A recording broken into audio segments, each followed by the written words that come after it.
ayer, claro, el día de ayer, se dio a conocer por parte del INE los datos del desempleo. Eh, con respecto a esto, ¿qué piensan con respecto a lo que se mostró? ¿Va a haber un cambio estructural? ¿Consideran de que este dato de desempleo es regular, es bueno? Yo creo, yo creo que sí. Creo que hay una cierta mejoría, bueno, dado que volvimos a nuestra normalidad de crecimiento. Sí, aquí voy a citar al economista Sebastián Claro, que hace mucho tiempo lo entrevistaron y hablaba de una normalidad bastante mediocre. Hoy día estamos en una normalidad macroeconómica muy mediocre y por efecto de como rezago, podríamos llamarlo, como el mercado laboral actúa de manera rezagada, perdón, al ciclo. Estamos viendo recién ahora ciertas mejorías a nivel de desempleo y también a nivel de informalidad, que no es tanto porque estamos en un 27-26%, pero históricamente siempre hemos estado en ese nivel de informalidad, o al menos desde que existe datos respecto a eso, que es desde 2017, efectivamente. Entonces, lo que yo pienso de esto es que esta mejora en el empleo no tiene tanto que ver con lo que ha hecho el gobierno. Aquí me van a perdonar lo escéptico, pero creo que es así. Es un pensamiento subjetivo, evidentemente, pero creo que no vamos a estar mejor que antes del estallido de pandemia en cuanto a nivel de empleo. De hecho, la tasa de ocupación que tiene Chile hoy día está por debajo de lo que había a diciembre de 2019. Del 58% estamos como en 54, 55%. Ahí ustedes me pueden corregir. Pero, pero yo creo que estamos volviendo a una normalidad, más que nada. No veo que hayan mejoras estructurales a nivel de mercado laboral. Ahí, ¿qué opinan ustedes? Yo me quedo con eso. Sí, bueno, a ver, básicamente lo que estamos viendo es un deterioro muy, muy, muy gradual, pero constante del mercado laboral. A ver, acá nos dicen que la tasa de ocupación, digamos, general es del 8%. Ya esta es la tasa de desempleo nacional. Pero si vemos un poco más el boletín, vemos que, por ejemplo, la ocupación de las mujeres está básicamente paralizada en un año. O sea, en el mismo trimestre del año pasado, o sea, en el mismo trimestre móvil del año pasado, la desocupación de las mujeres era un 8,8% y hoy es un 9,1%. O sea, básicamente es un mercado, como dijo Felipe, muy, muy, muy sacado y muy lento. Y si tú ves, que era el dato que estaba diciendo Felipe, si tú ves la tasa de ocupación, yo estoy acá leyendo el boletín, la tasa de ocupación de 57,1%. Si tú ves el último trimestre móvil previo a la pandemia, era de 57,3%. O sea, prácticamente 5 años después y todavía el mercado laboral no se recupera. O sea, todavía 5 años después todavía no hemos podido tener un empleo más pleno ante la pandemia. Y acá yo quiero citar que esto fue incluso una entrevista que dio Tomás Rau, econometrista de la Católica, y esto fue como 2022-2023, en donde decía que básicamente si el mercado laboral chileno no se recupera post pandemia, pasaban dos cosas. O es que para ese momento, que hizo esa entrevista hace ya casi 3 años atrás, o el mercado laboral estaba muy rezagado, o definitivamente el mercado laboral chileno había cambiado para siempre post pandemia. Básicamente ya estamos en marzo de 2025 y todavía estamos igual, básicamente, o sea, apunta a lo que él apuntaba, a lo que él decía, el mercado laboral chileno cambió para siempre. ¿Y por qué? Porque básicamente el crecimiento económico no es lo suficientemente grande para compensar el crecimiento de la población, porque lo que estamos viendo acá en la tasa de ocupación, una participación femenina estancada hace más de un año, básicamente es que el crecimiento económico no es lo suficiente para absorber la nueva fuerza laboral. Entonces esto, para ir cerrando, básicamente va a derivar en menos salarios reales, el salario de reserva de los desocupados va a ir cayendo. ¿Por qué? Porque el exceso de oferta por parte del factor trabajo va a aumentar. Porque si no estamos creciendo lo suficiente para seguir demandando trabajadores, pues obviamente proporcionalmente los trabajadores desocupados pues van a tener menos proyecciones de salario, porque va a ser proporcionalmente más difícil conseguir trabajo en el futuro. Entonces básicamente es eso. Lo que ocurre, para sintetizar y cerrar, es que la NAIRU de Chile, esto es una sigla en inglés que se llama básicamente la tasa de desempleo no inflacionaria. Esto viene de los papers de Milton Friedman y Robert Lucas, básicamente, que la tasa de desempleo que no produce inflación, o sea, básicamente la tasa natural de equilibrio, en Chile ha ido al alza. Si ustedes revisan, yo tengo acá el gráfico en Stata, el desempleo por recuperación de la crisis asiática, de la subprime y de la pandemia, cada vez fue al alza. ¿Por qué? Porque, tal como estoy diciendo, en el tiempo la economía no creció para compensar la nueva fuerza laboral. No sé si por ahí Juan tiene otro dato o algo que quiera complementar. Sí, a ver, yo creo que hay varias cosas que uno puede conversar a raíz de este tema.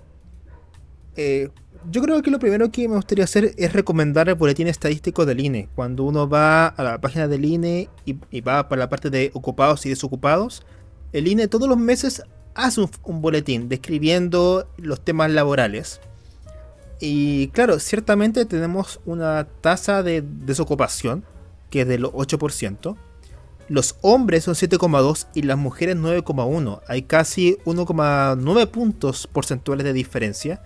Y esta diferencia se ha mantenido relativamente estable con los años, lo cual igual es bastante preocupante. Yo creo que el dato más feliz que tenemos es sobre el de la informalidad laboral. O sea, la informalidad ha ido cayendo con el tiempo. Por ejemplo, en el trimestre móvil de abril-junio estábamos en 28,2% y ahora en noviembre-enero 26,3%. Bueno, ha sido una caída de casi 2 puntos y lo ideal es que se mantenga o que baje más. Y con respecto también a las mujeres, ellas están en un contexto más informal que los hombres.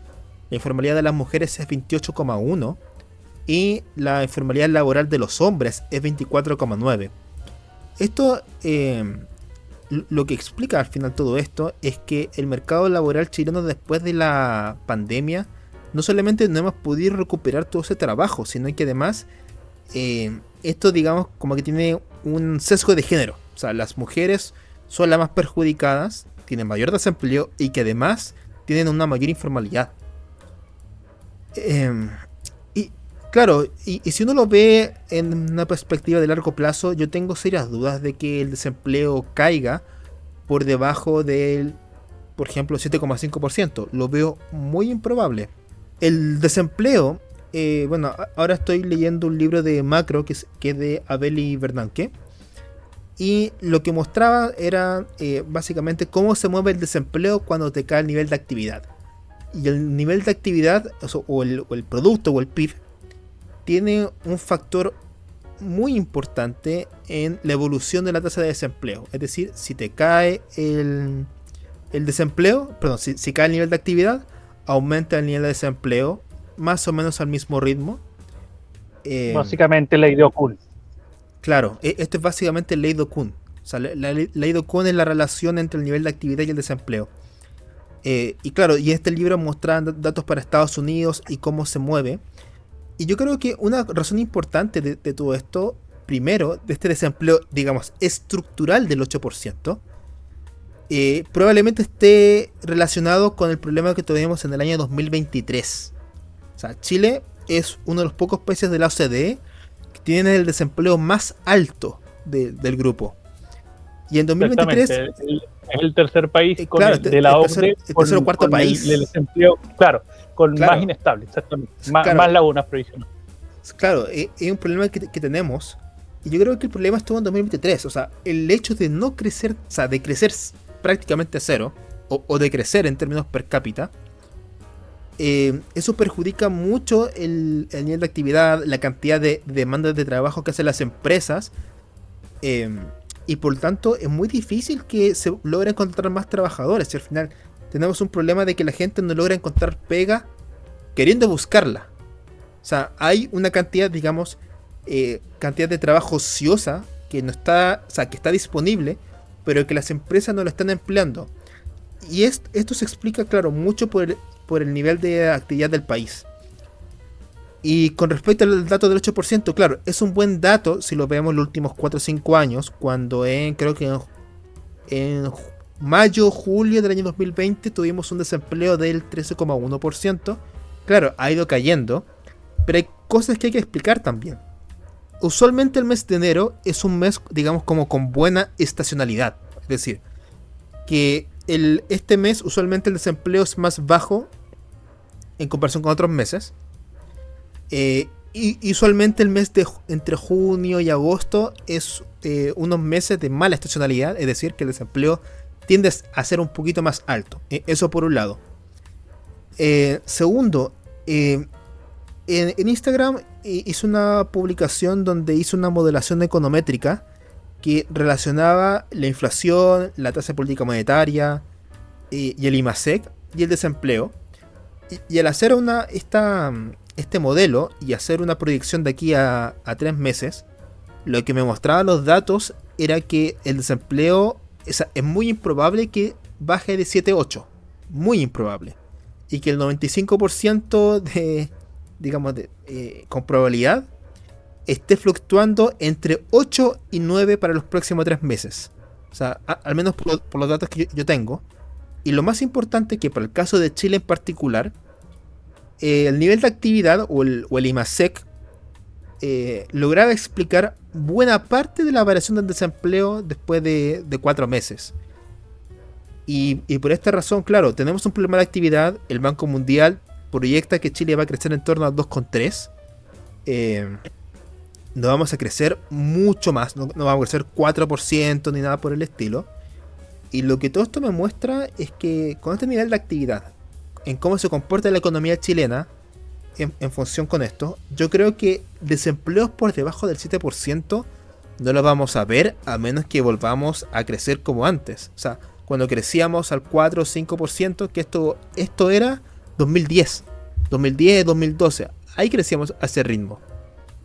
Claro, antes crecíamos más, pero ahora estamos creciendo nada. Y una cosa que con esto quiero cerrar, es que, claro, Boric dijo para diciembre de que habíamos crecido 6,6% y era el crecimiento más alto de los últimos 10 años. Si excluimos pandemia, bueno, eso era falso de partida, porque hay un mes en particular en 2018, creo que en abril, que reportó un crecimiento de 6,9%. Pero al margen de eso, si no estamos creciendo como crecemos antes, es muy difícil que el desempleo estructural o de largo plazo, como lo quieran llamar, caiga por debajo del 7 o 6% como llegamos alguna vez. Y esto tiene o suele perjudicar a mucha gente. Cuando uno desagrega el desempleo, usualmente la gente entre 15 a 24 años y de 25 a 34 años, que son las franjas etarias que toma el INE, son la gente con mayor desempleo. Y la gente, bueno, de más edad tiene un desempleo más bajo. Y por lo tanto, yo creo de que hay que tomarle mucha atención a esto, porque el desempleo tiene caras. O sea, tiene cara de mujer y además tiene cara de mujer joven. Las personas más jóvenes, o tanto hombres como mujeres, tenemos un desempleo más alto. Y por lo tanto, es muy difícil, por ejemplo, tener un crédito hipotecario. Es más difícil adquirir más bienes y servicios, porque la gente de menos edad tiene un desempleo más alto, dado que hay un problema estructural del crecimiento del país. Y yo creo que de partida las autoridades tienen que mover más capital para poder crecer. Tenemos un problema de déficit gemelos enorme. Y que la formación bruta de capital fijo lleva plana en torno a 22-23% del producto hace como 10 años, más o menos. Y con este nivel de actividad es imposible, creo yo, volver a los mismos niveles de desempleo que teníamos antes de, por ejemplo, 2010, 2012, 2014 incluso. No, eso no va a pasar. Y de hecho estoy de acuerdo con tu proyección porque, a ver, se espera que el Banco Central por lo menos dé una pausa muy pequeña en la baja de tasa de interés. Entonces, obviamente, eso va a impactar en el IMASEC, en la actividad, y por tanto no va a terminar con justamente mayor demanda de trabajo, y por tanto es probable que no baje, ni siquiera, no solamente que no baje del 8%, sino que suba, porque obviamente durante el año más gente se va a ir incorporando al mercado laboral y no todas de ellas van a conseguir trabajo. No sé si Felipe quiere decir algo para cerrar. Me quedo con lo que han dicho ustedes. Bueno, y básicamente de que si es que no tenemos reformas estructurales, básicamente si no logramos hacer las grandes transformaciones que no se hicieron en la época de la concertación, que era básicamente pasar a la segunda etapa de grandes reformas, sobre todo en términos de educación, que yo creo que es la parte más importante en la que no nos hemos preocupado para el desarrollo de capital humano de calidad, y por tanto no mejoramos la productividad en ese aspecto. Más otras regulaciones que no hemos impulsado a favor de la innovación, investigación y desarrollo. Bueno, lo que pasó con Corfo es un gran ejemplo de que el Estado de Chile no está comprometido con invertir en investigación y desarrollo. Pero si no tenemos estas grandes reformas, vamos a seguir teniendo un nivel de desempleo como el que tenemos ahora, en torno al 8-7%. Y también si no nos enfocamos en el empleo femenino, lo que decía Juan, el desempleo va a tener carga de mujer y no vamos a saber qué hacer y no vamos a saber cómo incorporarlas al mercado laboral pensando principalmente en los temas de maternidad, que eso a nivel de pre y postnatal afecta considerablemente la estabilidad del empleo femenino. Así que yo creo que hay muchas cosas al mismo tiempo que hay que ir resolviendo para por lo menos tener un crecimiento de largo plazo, un crecimiento potencial razonable para lo que aspiraba Chile en la época de la concertación, y por tanto tener niveles de desempleo decentes, porque lo que tenemos hoy día es fruto de todo lo que no hemos hecho. Súper, entonces damos por concluido el capítulo 2 del podcast. Si estás escuchando esto, por favor suscríbete y dale like. Y muchas gracias también a ustedes, a Felipe y Alfredo, por compartir también esta instancia. Muchas gracias, Juan, Alfredo. A ti, Juan, Felipe, un placer como siempre. Nos vemos, que estén muy bien.